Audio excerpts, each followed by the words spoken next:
Richard Nixon has a beautiful family, and he was devoted to them. Anyone who ever saw him together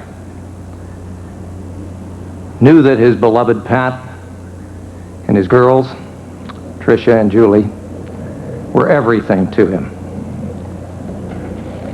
He was so proud of them and of his sons-in-law, Edward and David, and of his grandchildren.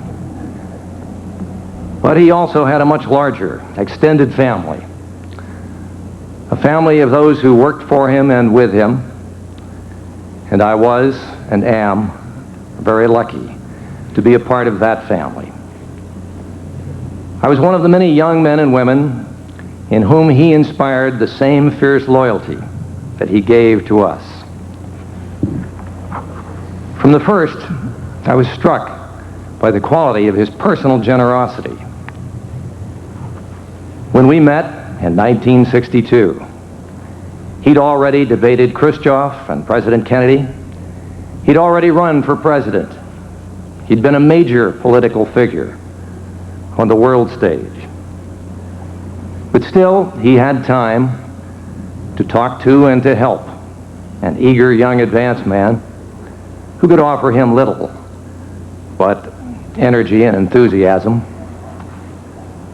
Then in the fall of 1965, when I was 32, he honored me by asking me to come to work with him on his potential bid for the presidency in 1968.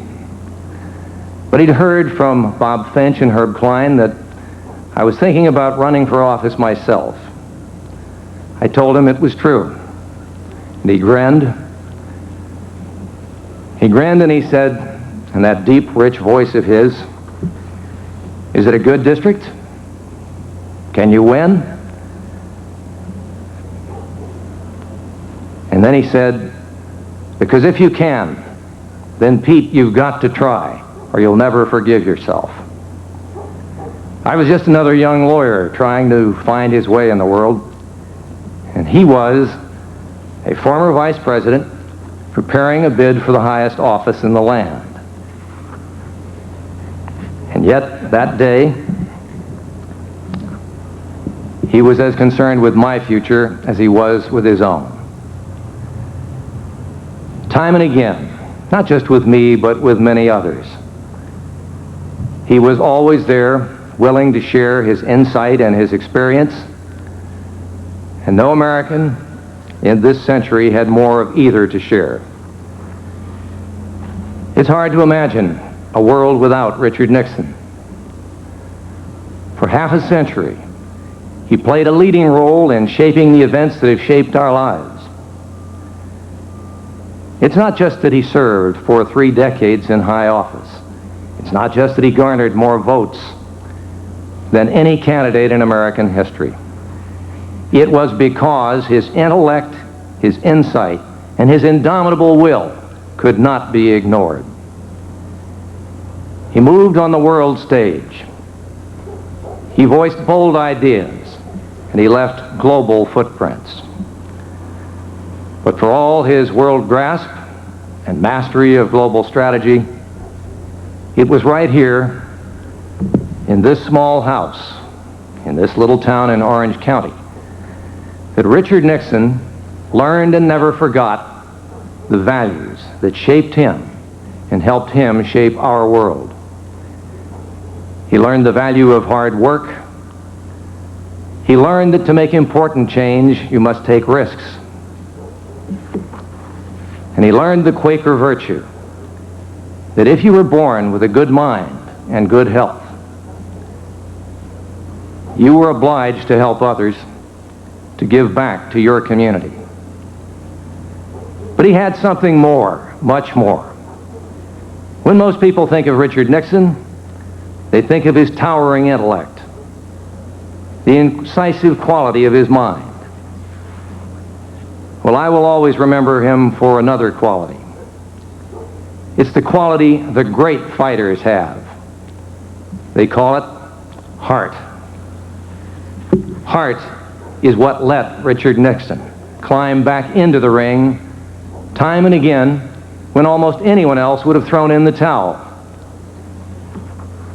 It was his heart that taught us the great lesson of Richard Nixon's life to never, ever give up.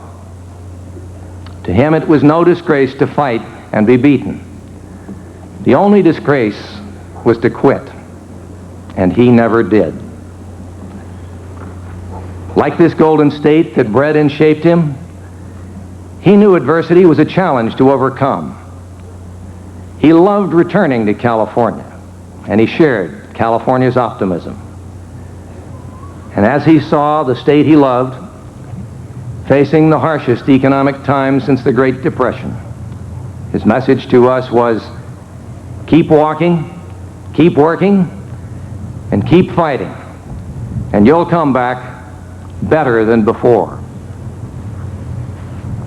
The world will remember Richard Nixon, rightly, as a fighter of iron will.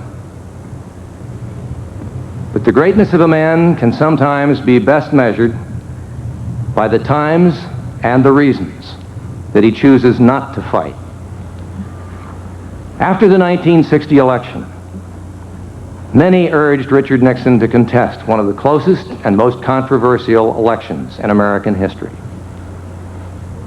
But Richard Nixon said no. He would not go to court. He refused to fight, and he urged others not to on his behalf. He would relinquish the prize that was his life's ambition. Why? For a simple, but these days, remarkable reason. It was because he so loved his country that he refused to risk its being torn apart by the constitutional crisis that might ensue.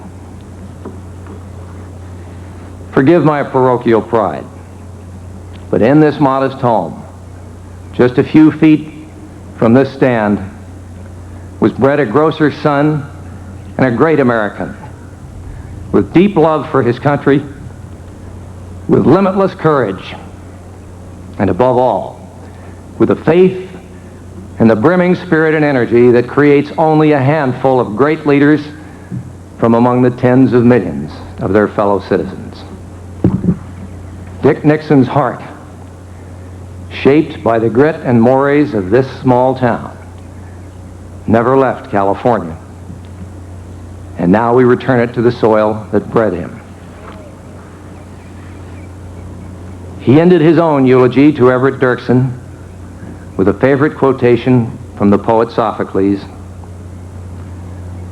"One must wait until the evening to see how splendid the day has been." In Richard Nixon's evening, his light burned bright with hope and wise prescriptions for America and for the world. Today, as we take him to rest, as we seek to measure the greatness of the man and his legacy, it is clear how truly splendid Richard Nixon's day has been.